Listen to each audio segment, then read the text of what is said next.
Dr. E. Gordon Gee is the current Chancellor and Professor of Law at Vanderbilt University in Nashville, Tennessee. He is past president of Brown University, Ohio State University, the University of Colorado at Boulder, and West Virginia University. Dr. Gee graduated from the University of Utah in 1968 with a BA in history. He earned a Juris Doctor in Law and a Doctorate in Education from Columbia University with specialization in education law. Dr. Gee completed a federal judicial clerkship, after which he served as an assistant dean for the University of Utah College of Law. After serving as a judicial fellow and senior staff assistant for United States Supreme Court Chief Justice Warren Burger, he served as an associate dean and professor in the J. Reuben Clark Law School at BYU, and then following that as dean at the West Virginia University Law School before becoming its president. Chancellor Gee is a member of the Steering Committee for the National Center for Public Policy and Higher Education. He's also a member of the President's Council for Imagining America, Artists and Scholars in Public Life, the Christopher Isherwood Foundation Board, and the Business Higher Education Forum. Dr. Gee, as you know, is a nationally renowned author and expert in the subjects of education and law. His wife, Constance, is an associate professor of public policy and education at the Peabody College, Vanderbilt University. Let's give a warm welcome to Professor and President and Chancellor Gordon Gee to Brigham Young University.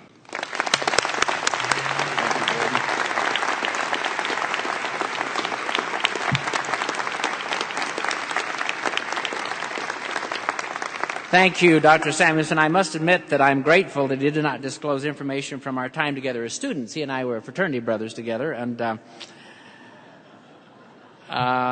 Cecil, I pledge to do the same. I must say that is one of the most gracious introductions I've received. I wasn't going to tell this story, but I just have to because it was so gracious. Generally, and your president can attest to this, university presidents are constantly being introduced, sometimes in not such flattering ways. And I'm reminded, Cecil, by your introduction about the fact that when I was president of Ohio State, I was told a story about the fact that there is a wonderful town in Ohio called Chillicothe, Ohio, and they were going to celebrate their centenary, their 100th year celebration, and they invited, and this was in the early 1900s, and they invited William Howard Taft to come and speak, and indeed he consented to come. Now, many of you from your history will remember William Howard Taft was the governor of Ohio and then the governor general of the Philippines and then was elected president of the United States and then selected to that most important position in this country to be the Chief Justice of the United States. And you can wow your professors by noting that he is the only person in the history of this nation to serve as both the chief elective officer and the chief judicial officer. And so they invited him to come, and he said yes, and all of a sudden the people of Chillicothe realized that they did not have anyone they felt of a sufficient stature, unlike your president, to introduce him. And so they rummaged around and they sent out a note to a man by the name of Chauncey Depew. Chauncey Depew was one of our nation's foremost lawyers, had been elected to the United States Senate, was not reelected, and so made his living by going around in the tradition of William Jennings Bryan and giving these great oratorical feasts. And so he was absolutely delighted to be asked to introduce the Chief Justice, and he showed up on the podium that day, and here were all the people of Chillicothe spread out in front of him, and he proceeded to go on, Dr. Samuelson, for his introduction for about 45 minutes. I mean, people were falling asleep in their soup. They were doing everything they possibly could do. And finally, at the end of the introduction, he turned to William Howard Taft and he says, "Ladies and gentlemen, I introduce to you the Chief Justice of the United States." Now, one of the things you have to remember about William Howard Taft, not only was he a great American, he was a large American. He weighed well over 300 pounds. He was huge. And so Chauncey Depew turns to him and says, "Ladies and gentlemen, I introduce to you the Chief Justice of the United States, a man pregnant with ideas." A man pregnant with creativity, and he sits down, and poor William Howard Taft waddles up to the podium, and he pats himself like this, and he says, "Well, ladies and gentlemen, if it be a boy, I'll name him William. If it be a girl, I'll name her Catherine. But if, as I suspect, it be gas, I'll name it Chauncey Depew."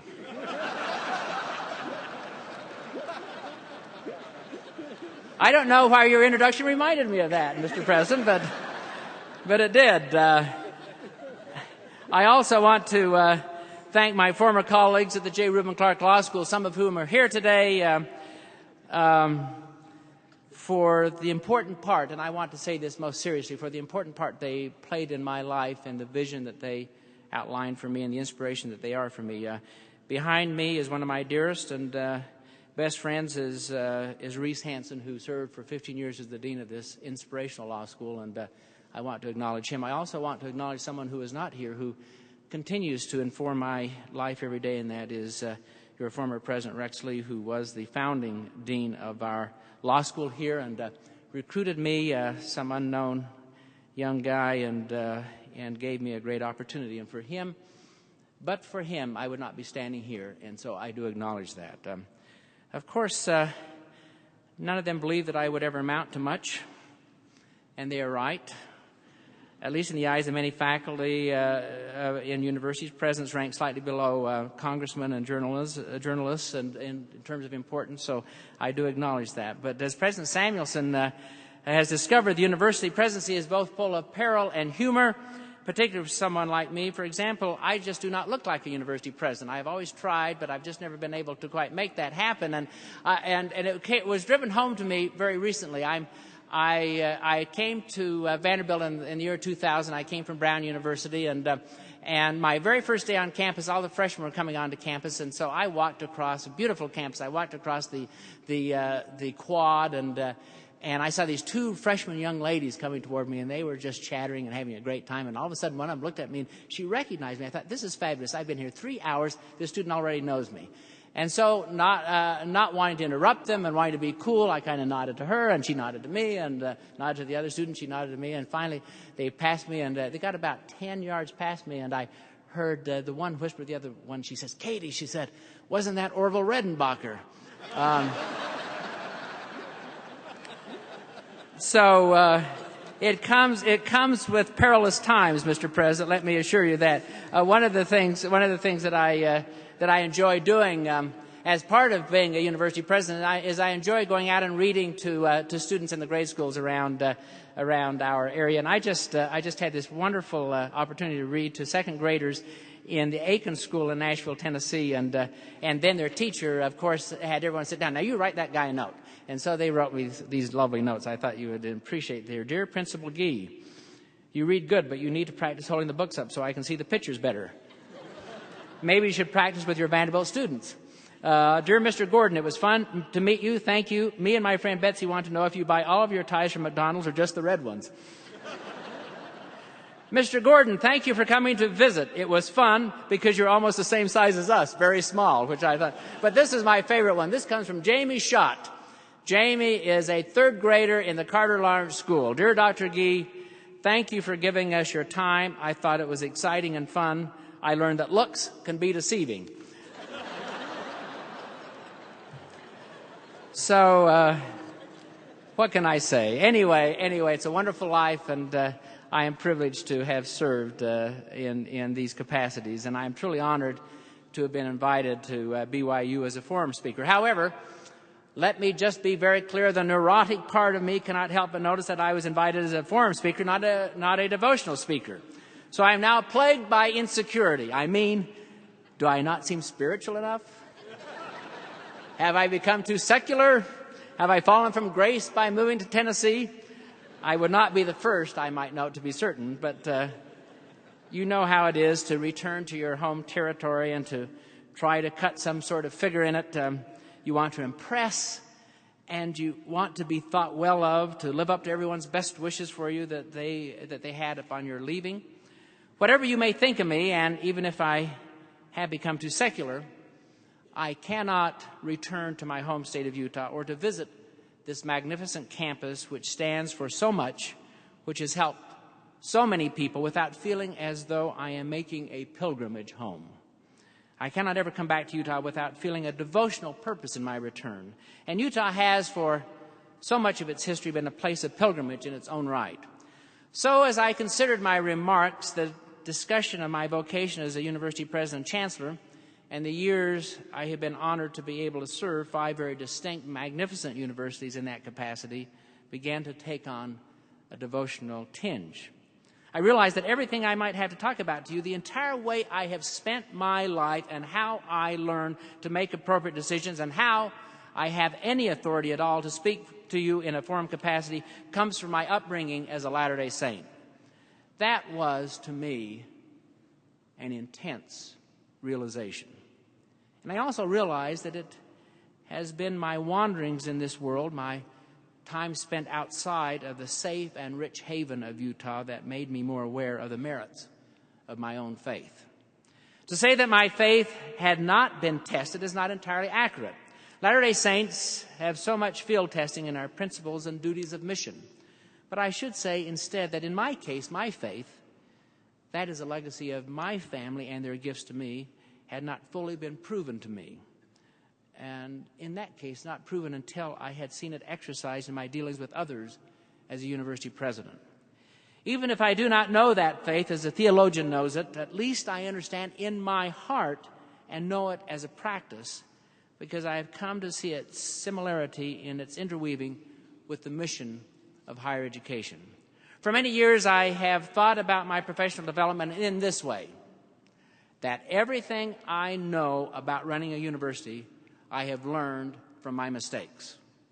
But as you know, what we learn in our life eventually connects back up to where we stand spiritually, to what we know about ourselves in relation to the faith in which we were raised or in which we have come to believe.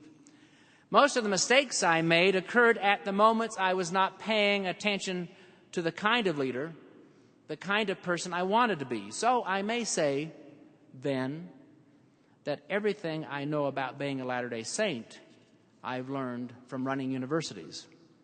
As you might know, I am from Vernal, Utah, where the hippest characters in town have been extinct 70 million years. I often laugh that I was 18 before I ever met a non-Mormon or a Democrat, or a dinosaur, I might note. Missions are a particular grace to people like me from small rural towns like Vernal because they bring us out so we may look around. I can remember the hysterical telephone call that I received from my wonderful mother when she called up in tears and she said, now, of course, I understand from Dean Hansen now that all of this is done online, but when I was called on my mission, you had an interview and then you sort of waited and then all of a sudden a fat letter came and they would tell you where you're going. You had no idea. And so my mother opened up the letter, called me. I was at the University of Utah at the time. She called me up and she had big tears in her eyes and she said, son, she said, I hate to tell you, you're going to Bulgaria. Now the thing about it is that in 1961, Bulgaria, she had looked on the map, Bulgaria was about as far behind the Iron Curtain as you could get. She thought that I had done some awful thing and was being sent away. Well, the truth of the matter is I was being sent to Bavaria, which is in southern Germany. And so so after, of course, there were a few moments of her. I said, Mother, read that again. She did. We all had a great relief. But it was that moment. And so I went on my first mission after my first year at the University of Utah, but I never would have thought that my life's work would be the most deepening mission of all. Anyone who is acquainted with the responsibilities of a university presidency can attest that it is a role that hyper-accelerates your existence. You can make hundreds of new acquaintances in one day, and each one of those friendships has its own demands of relationship. You have heightened accountability because you are the one person who cannot outsource blame or praise for anything that happens at your university. And so often is attention on you that you have to attend very closely to the details of your private persona. So as you can imagine, I received probably, before I was ready for it, a crash course on what kind of person and even what kind of saint I wanted to be.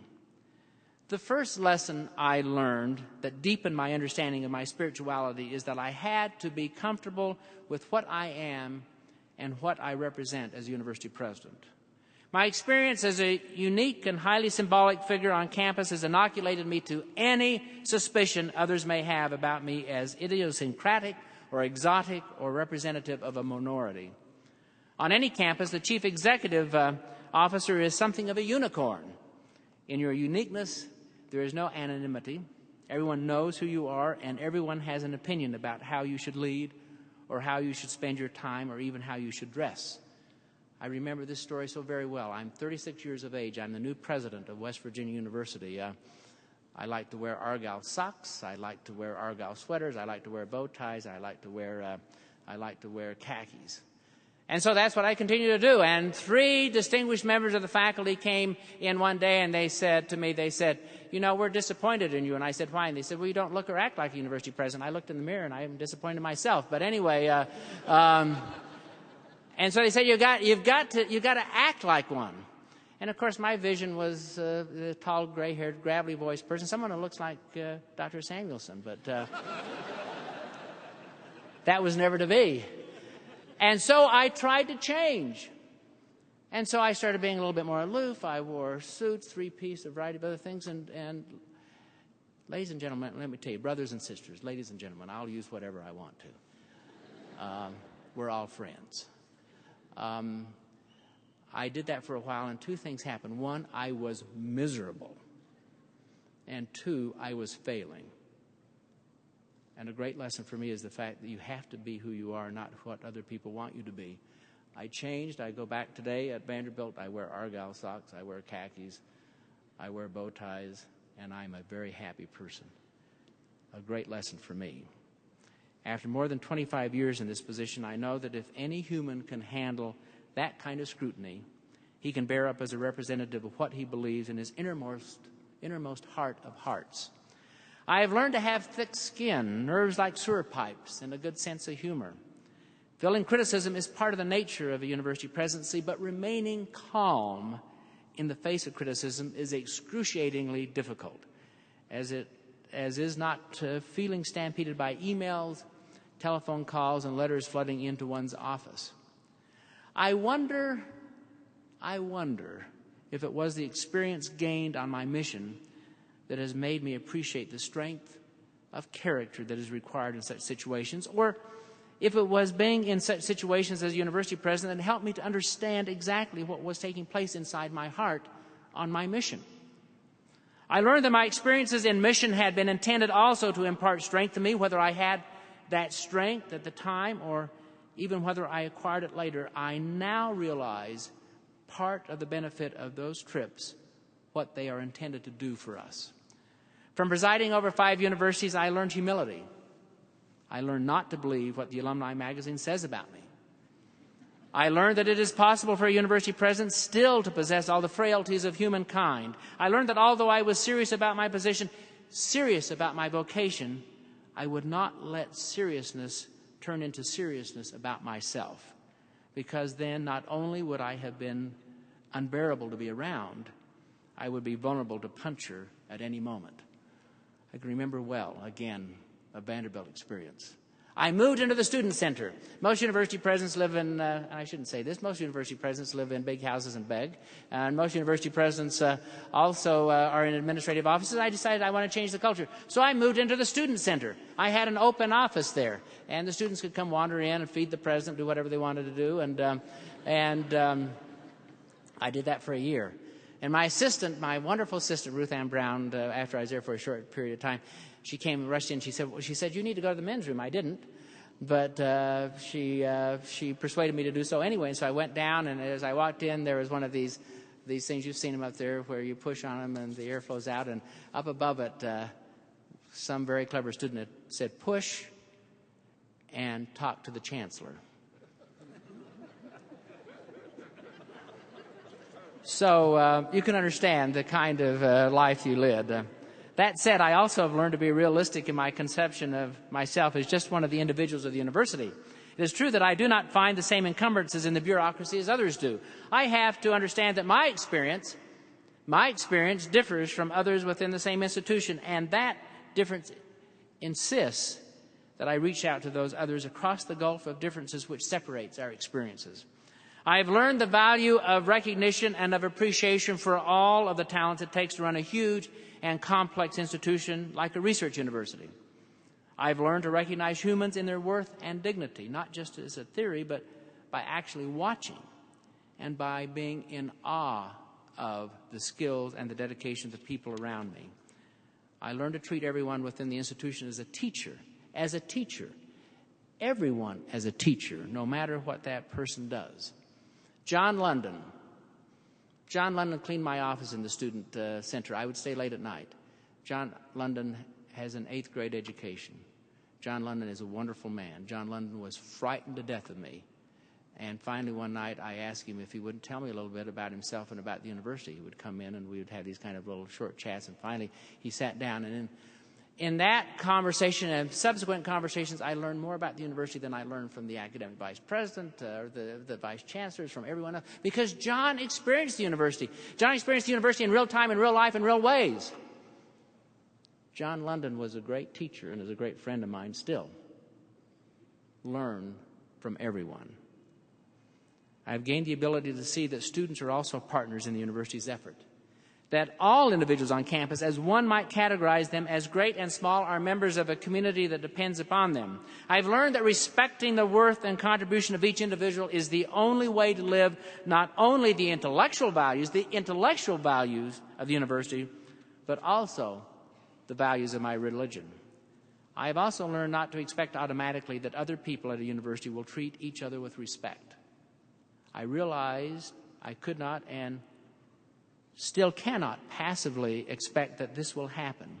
Tolerating intrigue is a mistake for any of us. I have to exercise my prerogative and make forthrightness an active expectation. Life is hard enough without having to spend time around egotistical, duplicitous, abrasive people. Just as in any faith community, people at universities should have a proper touch of perspective and courtesy and should take their colleagues, especially those with lesser titles, seriously. Another realization I had is that the expectation of excellence we have of ourselves as Latter-day Saints is similar to the expectations of excellence that must be upheld at a university. But I also realized that expectation is not just punitive, but has a real practical application of the way people work together and the quality of their working relationship with one another. Lowering the standards of an organization to support people who are not passionate, enthusiastic, or engaged with their work hurts everybody. Because first, resentment brews, and after that stage comes one even worse, when no one is inspired to try their hardest. I learned that belief matters and the spirit of a community matters for the sustenance and health of a community's long-term life. And that goes for a faith community just as much as it does an intellectual community. I learned that I must also believe unequivocally in the institution that I'm blessed to lead. I was given advice by a great friend of mine, one of the great icons in higher education, Clark Curry, said, "Don't love the university too much." I tended to believe him for a while, and I made the mistake very early of trying to restrain my involvement with the university and discovered quickly how dry and unfulfilled that dispassion made my life. I realize now that passion for vocation, passion for mission, is what invigorates an institution and enables it to thrive. Your passion is proof of belief in what you have committed yourselves to do. And from working with different casts of academic and administrative personnel over the course of my career, I learned that the people with whom we surround ourselves, with whom we collaborate, are visible evidence of the invisible qualities that we value. A work community often also becomes a community of faith, if not faith in a religious sense, of faith in a shared purpose and mission that is constantly renewed and renewing. From enacting and examining university traditions that had accreted to different campuses over the year, I learned that tradition should never be honored for its own sake, but that practiced because it is relevant.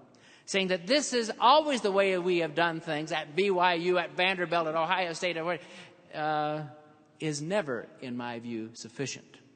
I learned that a university, just like a faith, is not a museum, but that tradition should be alive, should be authentic, should be living and dynamic, and should enhance the lives of those who observe that tradition. At the same time, I have learned that the coherence and character of an institution, if worth anything at all, are worth preserving. I have learned to guard against too much embrace of the catechisms of the moment, or to be addicted to change for change's sake. I have learned that the needs of my ego and my desires for immortality and fame cannot compete with the importance a university has in the minds and hearts of those loyal to it. And I have learned that at a university, the belief in the human capacity for self-transcendence can coexist with free and open discussion and debate. That, in fact, Open discussion is what brings the human spirit to transcend its selfish impulses and its limitations and its narrow view. That honoring others by listening to them is one of the surest ways to get over oneself. Universities have one role in the world. They are places of ideas, of daily commerce in thousands of different outlooks. It may seem contradictory that one can encompass all those ideas, can fully inhabit a university community, and can still live a life of one's own faith. And in this, I arrive at the most important lesson that I have learned, and I learned it from being around universities, which is how much like the enterprise of a university our faith is, and how much we as Latter-day Saints have to bring to that enterprise. The mission work I have done, the mission work you have done, and our daily doing has granted us the opportunity to experience the complexities of the world. We are already trained in complexity. Every time we return from a mission, we carry the world in our work and all we have learned embedded within our hearts and minds. And Utah, as universities are, a hub, a nexus for a great web of mission and education that extends out and embraces the world. Educated spirits such as ours, open minds and open hearts such as ours are critical to achieving positive results in this world, to making this whole world healthier and more just for all those who inhabit it. Through mission, just as at university, we learn that we belong to an international community, to a planetary community, and how many ways there are within that community, not only to view a problem, but also to solve a problem. In my own life, I have traveled from the land of the dinosaurs through presidencies at 5 major universities, and at every one of those universities, I know how blessed I was to assist in an enterprise that throws people from many different cultures together in one utopian environment and allows them to talk, think, and work together with the common aim, however they might approach it, of making our world safer and humane. Ladies and gentlemen, brothers and sisters, the university is a mission, and the faith of that is true, and the future is entrusted especially to those of us who are trained in mission. The mission of our lives as Latter-day Saints is the bringing and bearing of light and peace. We are especially enabled in this conflicted, chaotic, and confusing time in our civilization's life to let our faith transform the ideals of the moment, rather than being captured by them, to direct our future together instead of waiting to see where we land. We must stop to consider the notion which established Brigham Young University. As the church itself has become worldwide, we as Latter-day Saints must acknowledge that we are no longer just a peculiar people, but a people who, due to their mission work and knowledge of the world, are peculiarly positioned to make a difference within it. As Latter-day Saints, we are no longer served by a persecution mentality or an enclave mentality, nor would such a mentality ever be worthy of us. We have nothing to fear of loss or distillation from taking part in the world around us. I can say from my own experience how many gifts we have to contribute to our world. If we believe our faith is universal, then we have to continue to get out into the world.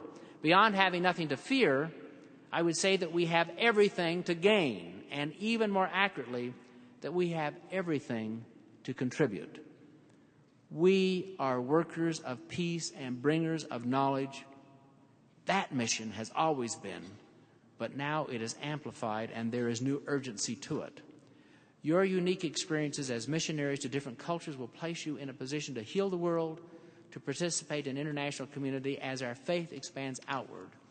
From a very small denomination and from small towns like Vernal, we become a secular leadership. We have a spiritual home in Utah, and from this house of pilgrimage, we extend outward in a worldwide sweep. We will never leave behind that faith that enwraps us, that faith that protects us, even as we may travel away from our spiritual base. In some ways, it may even be easier to live one's faith away from a large group. That, of course, seems counterintuitive, but when one has to wear one's faith as a badge and as a signaling part of one's identity, one can no longer be rigorously complacent. Even with less reinforcement, religion changes from being a component of one's culture to more of a private matter, individually chosen over and over again with every lesson learned, expressed in the practice of everyday life, and never taken for granted.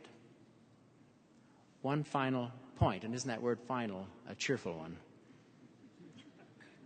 After all my years as a university president, I have learned that work itself cannot be the ultimate value of one's life.